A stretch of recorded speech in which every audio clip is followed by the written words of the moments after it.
كفاية بقى ارحمونا، احنا لسه اطفال شيبتونا.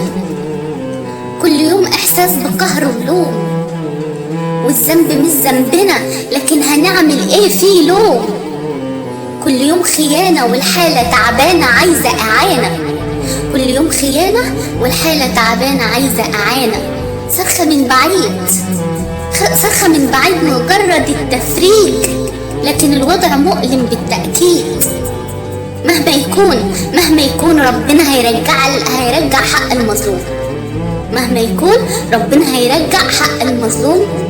لكن من المفروض ان الخاين او الخاينة يبقى اخرتهم موت. ده مش كلام، ده حق مردود. ليه نبقى في شبكة من عنكبوت؟ ليه نبقى في شبكة من عنكبوت والمتخان يبقى في قهر كل يوم تعبان؟ انا ذنبي ايه؟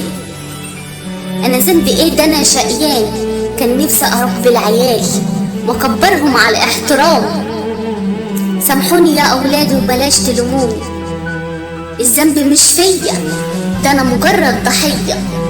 لكن النهاية هتبقى ليا، لكن النهاية هتبقى ليا بحق كبير يريح قلبي من التكسير. لكل خاين اخرتك فضيحة تكبتك، فبلاش تخون وخاف يوم هتعرض فيه على رب الكون.